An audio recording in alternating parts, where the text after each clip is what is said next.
Hey guys, welcome to the Artisan channel. What we're going to do today is very obvious. We have the whole RG351 family members in front of us gathered today, made by Anbernic, and we're going to do a comparison. Yes, we're going to compare the P version to the M version and the V version. We're going to see which one of these devices is the most suitable for you, and I'm going to give my opinions on each and every one of these devices. We're also going to motivate why you should get such a device in general anyways and pick one of these devices because they're all awesome, and we're going to showcase the situations where they shine the brightest and what they are capable of. Now let's first talk about the technical details that are shared between these devices and then get into the differences later on.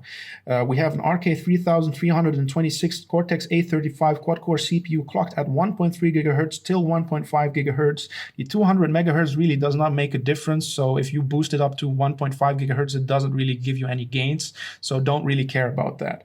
The Mali GPU is a Mali RG351MP2 GPU, and we have 1 GB DDR3 RAM memory in there. All of these devices have Wi-Fi, but the plastic one does not come with Wi-Fi as it is the cheapest model and the most bare-bone one. We have the premium metal version with Wi-Fi over here, as well as the vertical version with Wi-Fi as well. Now let's get into the differences between these devices right now. First, let's talk about the battery capacity, where the battery capacity on the V version is 4,000 milliamperes and the P and M version have a 3,500 milliampere battery capacity. On paper, this one has more battery capacity, but I noticed that it depletes as quickly as the other two, are a little bit quicker, so I had to charge it more often than the other two. A little bit, just by a little bit. That's what I noticed, and I had to mention that. So it doesn't amount to anything being 4,000 milliampere, in my opinion. There's a difference in display over here, which we're going to get into in depth after we get into the technical details of the displays. We have a 4:3 aspect ratio, 640 by 480 IPS OCA laminated display on the V version. And on the other two, we have a 3:2 aspect ratio, 480 by 320 pixels IPS OCA laminated displays. So let's get into the details of the displays right now. The display has very good viewing angles. Let's just put our hands like this and make it a little bit clear to you guys that it does not discolor even if you tilt the screen around. And it is OCA laminated, so that means there is no gap between the panel and the screen lens itself. So it looks very crisp and clear. But the thing is, we have a couple of gripes here. The colors on the P and M versions are a little bit more cooler than the more saturated screen on the V version. I like the saturation a lot more than the cooler version, but you know, if you put them side by side, it's obvious, but if you play with them individually, it's absolutely not noticeable. So that's just a small nitpick. As you can see on the RG351M and P, we have an issue here, which is that it's 3:2 in terms of aspect ratio, while most retro games are 4:3. So if you stretch the games to the border of your screen, the pixels will be stretched as well. Let's just zoom in and check that out. You can see that the pixels are kind of stretched. It's not obvious yet, but if we look at the V version, you can see that it looks a lot better. And that is very vital to retro gaming experience. You can mend this by turning on the black borders on the sides of the screen or turning on bilinear filtering, which is this. We can just turn that on. And then it will be smoothed out and looks okay, but it's not in its faithful retro splendor that I have to mention. Now let's move on to Game Boy Advance emulation. We have a very good Game Boy Advance emulation experience on the RG351P and M natively, with the display being 3:2 aspect ratio, which is very similar to the Game Boy Advance's aspect ratio. So even if you stretch it to the borders, they look very beautiful, as you can see in front of you. The pixels are just impeccable. And we have on the RG351V, we can get a similar result, but then we have to insert black borders into the equation, which is kind of a bummer, but you cannot have it all, you know. Still, overall, I think the 4:3 aspect ratio screen on the V version is still a better pick, but we have some other things to sacrifice here, which we're going to get into right now. Now, before we get into what we're sacrificing when we go for the V version, let's talk about another bright side here. We have a dual TF card slot, where we have one for firmwares and another one for ROMs.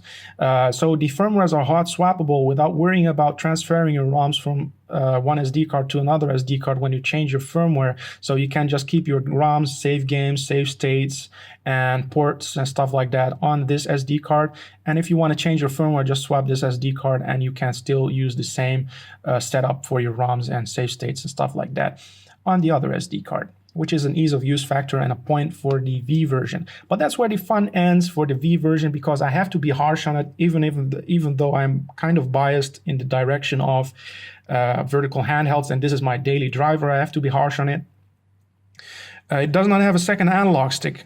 That's something that really affects its ports compatibility, because we cannot use the game streaming services that the other one can use. We can use it, but we can not play PC games on this device. If that's important to you, then this one is crossed out for you probably, and you'll go for the metal version because it has Wi-Fi.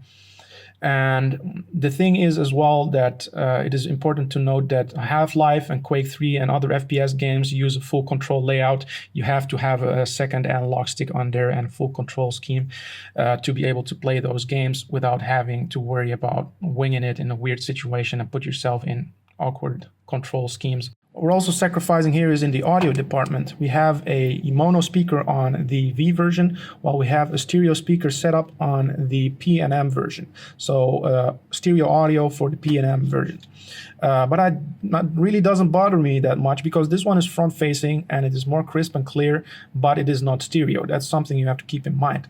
The way of controlling the audio is also different on these devices, because this one has a volume wheel and the V version has a volume rocker, which is a button-based way of controlling the audio. We also have a function button on the V version, while we don't have that on the P&M version.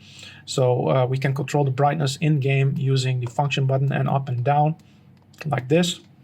And we don't have that on the P&M version. That's kind of an improvement on the V version as well.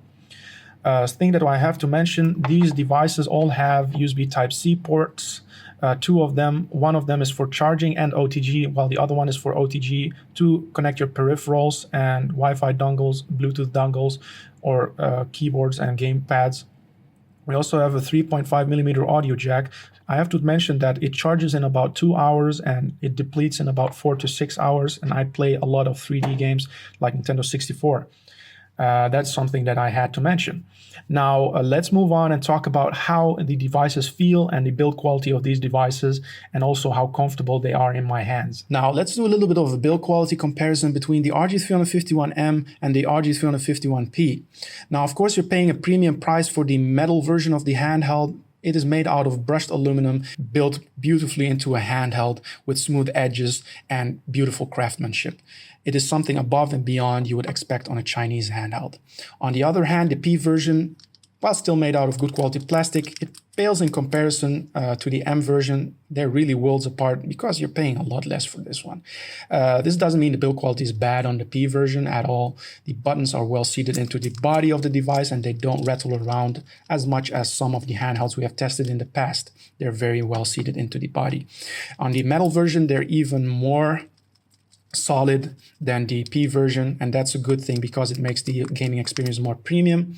And the buttons, on both of these handhelds are very bouncy and very nice to use. The shoulder buttons are clicky. If I had to nitpick, they're a little bit too clicky for my liking. Since I've tested a lot of handhelds, I've grown sensitive to that, and I just, that's a personal preference. Both of these devices has anti-slip pads on the back of the unit, and it makes it arguably more comfortable to hold, but I think it's just useful for when you put it on a surface and you don't want it to slide around. The analog sticks on both of these units are Nintendo Switch analog sticks. They're manufactured differently than Nintendo Switch analog sticks, so don't expect it to drift around like the Nintendo Switch analog sticks. The silicone caps on this one are a little bit different because I just did a customization and they're more grippy. I noticed actually that when you have sweaty hands, it's hard to use the Nintendo Switch analog sticks. Moving on to the V version, I just had to notice that this is a big, thick, and heavy device for a plastic device. So if you compare it to the P version, you can see that it is bigger, thicker, and quite heavier.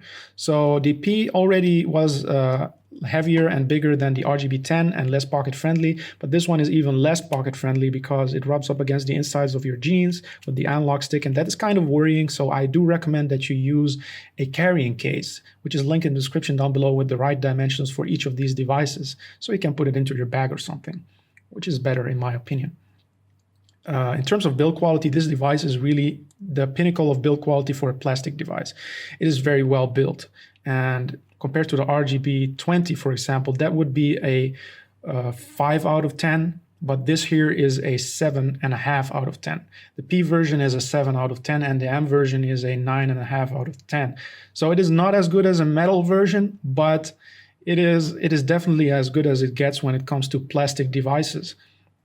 What I have to mention as well is the button build is very good. It is well seated into the body. It doesn't rattle around at all. And the D-pad is quite soft compared to the other two devices. It is softer, which is better for fighter games and stuff like that. So it is better. And the analog stick is very nice. Nintendo Switch analog stick with a click to it. The shoulder buttons are good and clicky, kind of rubberized click to it. So it is very responsive. But now let's talk about the grip. It is good in terms of the grip when it comes to Game Boy games and Game Boy Advance games, because your fingers rest on the R2 and L2 buttons. So even if you use those instead of L1 and R1, they feel very good. You can just remap your buttons to R2 and L2 being L1 and R1. And then you have no problems. But if you get into games that use L1, R1, and R2 and L2, so that kind of gets into a weird situation here, because it just doesn't feel right to put your fingers like this to reach L1, R1. It just doesn't feel good. And the analog stick is also not easy to reach when you do that for the L1, R1 grip. You know, like this just feels bad and you get crampy fingers after a while.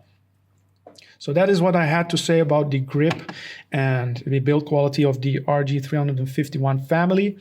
Moving on to the color options, we have on the V version wood grain color with wood engravings, which is very well built and well thought out, but I don't like it too much. And we have a smoky black color, which I have right now, which is very nice as well. We have a gray color as well, which is very reminiscent of the Game Boy, DMG Game Boy, without the colored buttons. We have on the P version purple, Game Boy Advance purple, we have white, and we have black. On the metal version, we have space gray as well as metallic black. So those are the color options for these devices. Links to them are in the description down below in case you want to pick yourself one of these devices up. Let's move on to the operating systems. So a lot of you guys are interested in what comes out of the box with this device. With this device, we're getting an EmuELEC 3.8, not the latest and greatest of EmuELEC, but it is also not updatable using Wi-Fi, because this is not the official EmuELEC version, because it is a modified version of EmuELEC, and they don't support it because it comes with a lot of ROMs out of the box. So it is not supported by the developers over at EmuELEC. This device is not officially supported. But let's go through the list of games that we already started. But there are a lot of games on here, like 30 GBs worth of games, and that's a lot of games. You can make a backup of this, you know, by plugging it into your PC and then copying the ROMs folder over to your PC if you wanted to keep those games handy. But, you know, I digress. The list is going on, still going on. Now, that's nice. But we're going to continue over to arkos now and end the fun with EmuELEC 3.8. This here is arkos, and it is my first time featuring this operating system on the channel. I have featured 351ELEC before on this channel, and it was not the latest version because the current version is 2.0. Time really flies. It supports currently 32-bit as well as 64-bit on both of these operating systems, but the arkos operating system is based on Ubuntu, which is very nice. A very handy feature is the easy ROM partition on this operating system. So you can drag and drop your ROMs easily when you insert your SD card into your PC. And the partition, by the way, is exFAT, so it works on Mac as well without any special file browser. You can transfer ROMs over Wi-Fi if you wanted to as well. Another feature that is very nice on this operating system, as well as 351ELEC, is that you can update over Wi-Fi and add the latest features But sadly, I have heard that by the end of April, this OS will not get any features and future support from its founding developers. That being said, this OS is packed with a lot of features that made me love it more than EmuAlec, such as the easy ROM partition and customizable BGM for emulation station, as well as the screensaver feature, as you can see in front of you. If you have the screensaver feature on, then it's very handy. It cycles through gameplay footage, and if there's any game you fancy, you can press start and launch into that game and play away, as you can see in front of you right now. It launches into that game, and there it is, Ring of Destruction. Another operating system I wanted to mention and feature in this video is the RA, or the Retro Arena operating system, which is also based on Ubuntu, and it has the same features as ArkOS pretty much. It has also over Wi-Fi updates and stuff like that, and it's still being supported by its developer, unlike 351Elec and ArkOS. By the end of this month, or right now, it is not supported anymore. So that is a little bit sad to see, but you know, they did a great job on their operating systems. But the RA is the operating system to look out for right now and to have updates on. Really, it is a beautiful operating system, and all of these operating systems support anberports, which we're going to get into right now. A lot of features have been added to this device after anberports was introduced, and made tinkering with this device a whole lot more fun when it joined the equation. And we have a lot of ported games, multimedia applications, streaming services, and beta applications for this device now, thanks to it. This is all over the air, so you need Wi-Fi to be able to do this. And we have multimedia applications such as Kodi, streaming services such as Moonlight, beta applications like Amazon Luna, Google Stadia, NVIDIA GeForce Now, and Diablo 2. We have system improvements like Amber Cloud, the cloud service for saves and save games. We have an update feature to update anberports to the latest version. We have games ported from different platforms like Alien vs Predator, AM2R, Blood, Cannonball, Cave Story, Counter-Strike, Diablo 1, Diablo 2. We have Doom 1, Doom 2, Duke Nukem, Flashback, Half-Life, Jedi Academy. We have Prince of Persia, Quake 1, 2, and 3, Redneck Rampage, Rick Dangerous, Shadow Warrior, Sonic Robo Blast, Spelunky, Mario, Super Mario War, stuff like that, Wolfenstein, Undertale even. We got all that kind of stuff and more to be coming in the future.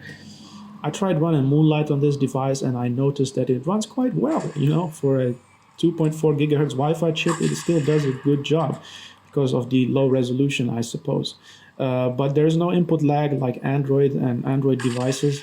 That's something that you have to know, and that's good about this device. That's why I love devices that doesn't run Android. Because they don't have input lag. That's something I wanted to mention about this device. But for the rest, I don't recommend you to use streaming on this device, or this device solely for streaming, because it's not a fun experience. It just is fun to see, but it's not. It's quite frustrating. Moving on to Half-Life 1. It runs quite well on this device. 35 FPS to 60 FPS, so it's not really stable in terms of FPS, but this is an early release. So this is just to showcase what anberports can give you. It ports XASH 3D from Android and runs it on your operating system for this device. And of course, that's not a direct process, so it doesn't run perfectly and it does crash at times. But it is fun to see nonetheless. You can play around with it until it becomes more polished, and then maybe you can do a serious playthrough. Moving on to Quake 3, it really runs already very well, and there are no crashes, and it runs at 60 FPS solidly all the time. It's difficult to get used to the controls, but you know, maybe you're better at that than me. That's something that I just had to say. I like Quake 3 a lot, and I used to play it competitively back in the days, but you know, on with these controls, it's just too difficult. So I don't really tend to play it a lot. Now, we also have Super Mario 64 port on here, which is very nice to see as well. So it runs at 60 FPS. If you have 60 FPS turned on, then you can see how it runs. It runs very fluidly, very smoothly, and better than any emulator is ever capable of. So it is very nice to see it on here. Hopefully there are other mods for Super Mario 64 port that will be ported over to the RG351M and P, but this goes to show that the M version of the handhelds are just perfect for tinkering and anberports. On the other hand, the V and P versions, the P version does not have Wi-Fi, which makes it a little bit cumbersome to get the latest and greatest stuff on. So I do recommend you to use a dongle on that one if you have the P version, but the M version is my go-to device for tinkering. The V version for me is the best device for retro emulation, like because of this aspect ratio, which is 4:3. So I play a lot of N64 games on it. And the Retro Arena operating system is the best for N64 emulation using the Retro Arch core. PPSSPP Go is very good for heavy PSP emulation. It gets better over time, apparently. So it is capable of running God of War as well on this device. That's what I've heard and seen on footage. I don't play God of War myself, but this is Birth by Sleep, and it used to run at 20 FPS. Now it runs at a solid 30 FPS, which is very nice to see on PPSSPP Go. Now let's move on to Nintendo DS emulation. It did not change over time, to be honest, and it still is a little bit laggy, but still no input lag compared to the Retroid Pocket 2, where it made it a little bit unplayable because of the input lag. So my Retroid Pocket 2 is kind of gathering dust because of the input lag issues. So Nintendo DS does run better on Android, but it's nice to see it running this well on the arkos operating system. But is not ideal, to be honest. Moving on to Dreamcast, we have a new emulator called the Retro Run, and it has maximum resolution and it runs very smoothly on this device. This is the RG351P, which is also very good for emulation, but not really for tinkering, to be honest. It does have a full control scheme, and if you have a dongle, you can use it, but I think the M version is just better for tinkering, and the RG351 P is in an awkward position here. So I think retro for the budget, P is the best. For retro emulation, the V is the best, and M is best for tinkering. That's all I gotta say. Hope you liked the video. Please like and subscribe, and I'll see you guys in the next video.